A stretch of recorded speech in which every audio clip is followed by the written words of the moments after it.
خشوع خضوع نال نماز پڑھنا تیرا کام ہے، جنت دا وارث بنانا رب رحمان دا کام ہے۔ جنت دے وارث، کن دے وارث؟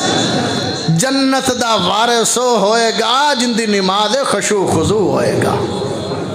تے ہن میرے سونے نبی دا فرمان ہے، بندہ جدو رکوع کر دے اودو اندے گناہ کدھاڑیاں تے آ جاندے نے، تے جدو سجدہ کر دے اندے گناہ بھوئیں تے ڈگ پندے نے۔ ایک صحابی آیا، لمبی انہیں نماز پڑھی، لمبا قیام کیتا، تے فرمایا یارا رکوع تے سجدے زیادہ کر لویاں تے تیرے زیادہ گناہ مٹ دے رہنا۔ نبی صلی اللہ علیہ وسلم دا فرمان ہے، بندہ گناہ میں سڑدا رہندا ہے، نماز فجر ہوندی، فجر پڑھدا گناہ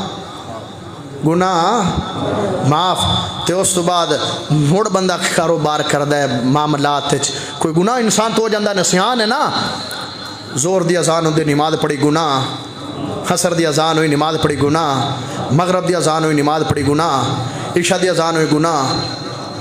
یار رب رحمان تا بخشش دے بہانے دے رہا سی لیندے ہی نہیں ہے۔ نماز ان دا فائدہ کوئی نہیں، وہ آندہ ہے ساری دنیا نیک بن جاوے مینوں موڑ بھی فرق کوئی نہیں، تے ساری گنہگار بن جاوے مینوں موڑ بھی فرق کوئی نہیں۔